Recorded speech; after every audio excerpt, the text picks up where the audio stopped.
How's it going, guys?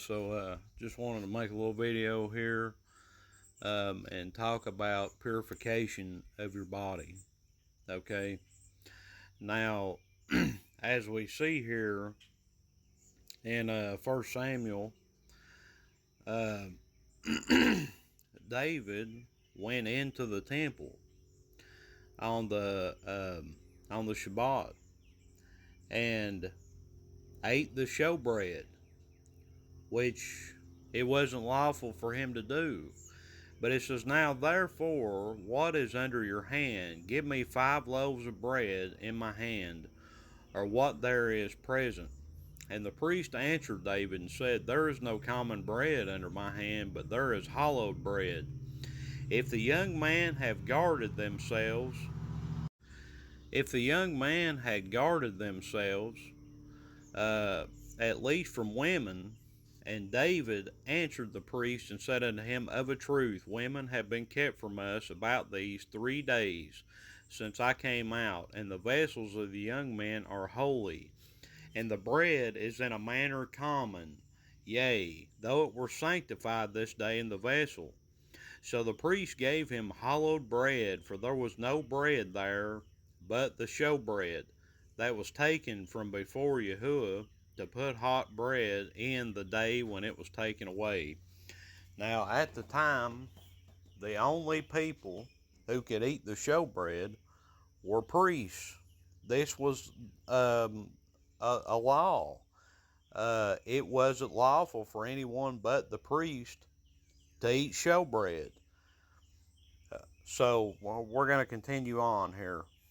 And now here we have the Messiah, and he's out in the field, and the apostles are with him. And it says, "At that time Yahushua went on the Shabbat through the fields, and his Talmudim were hungry, and began to pluck the heads of grain and to eat. But when the Parashim saw it, they said unto him, Behold, your Talmudim do that which is not lawful to do upon the Sabbath." But he said unto them, "Have ye not read what David did when he was hungry, and they that were with him, how he entered into the house of Elohim, and did eat the showbread which was not lawful for him to eat, neither for them which were with him, but only for the priests? Or have you not read in the Torah how that on the Shabbat the priests in the temple profane the Shabbos and are blameless? But I say unto you that in this place is one greater than the temple." Okay, so we're going to continue on here. "But if ye had known what this means, I will have mercy and not sacrifice, ye would not have condemned the guiltless.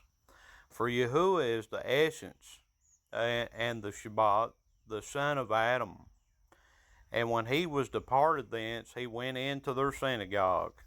Okay, and we're going to continue on here. Now, in 2 Samuel here, David, now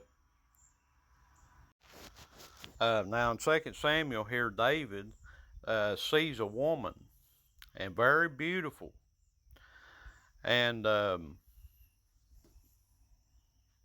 hold on, I got off track here. And David saw a woman that was very beautiful. She was giving herself a bath on the roof, and he saw her nakedness.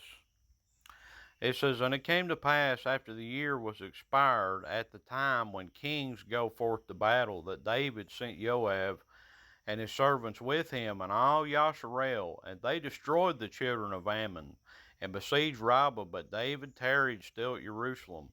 And it came to pass in an evening tide that David arose from his bed and walked upon the roof of the king's house. And from the roof he saw a woman washing herself.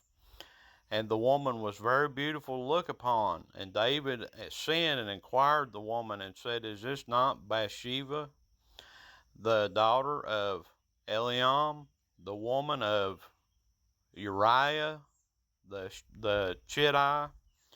And David sent messengers, and took her, And she came in unto him, and he lay with her, for she was purified from her uncleanness.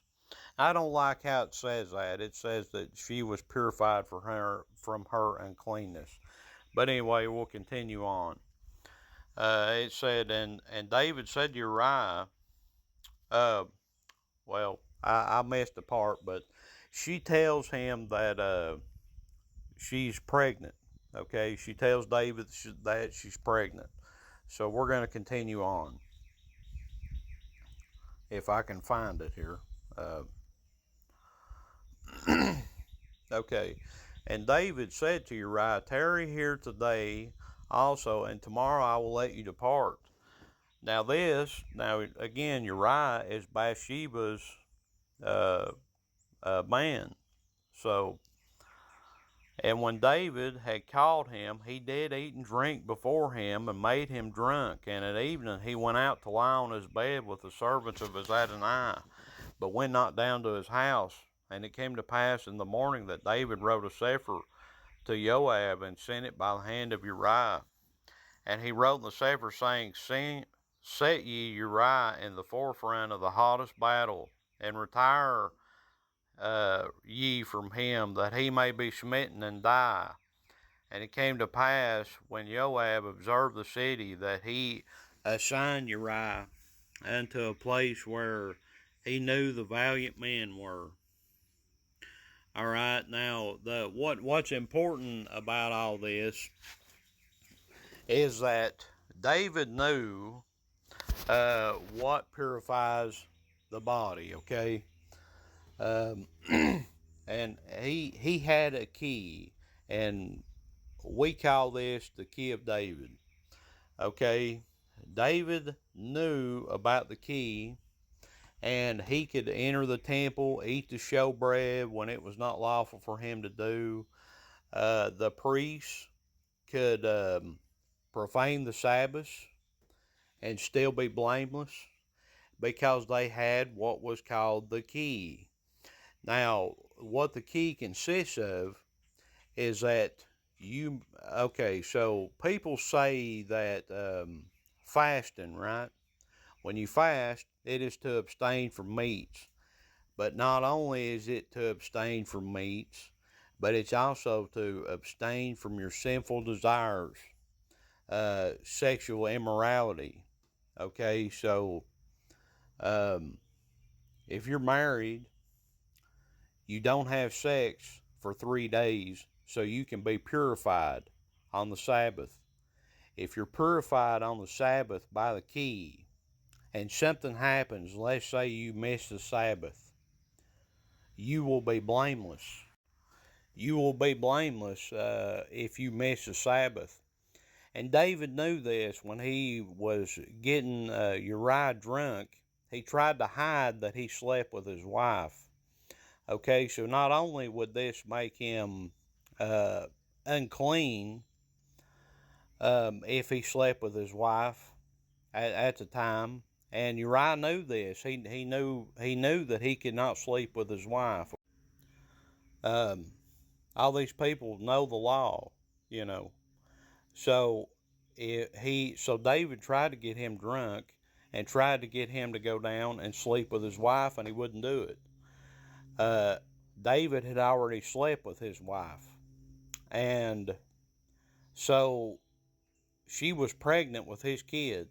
But in order to hide that, David sent him off to battle because he refused to sleep with his wife. So David just sent him off to battle, and he was killed in battle. But David knew how to keep your body purified. And this is the reason why he was getting Uriah drunk and trying to get him to go sleep with his wife. Uriah knew. He's like, no, I'm not doing that. But what I'm getting at is, technically, we can be purified by the key.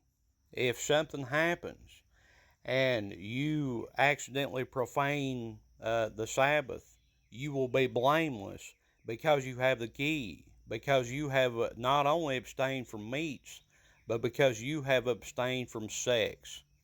And this is what we call the key.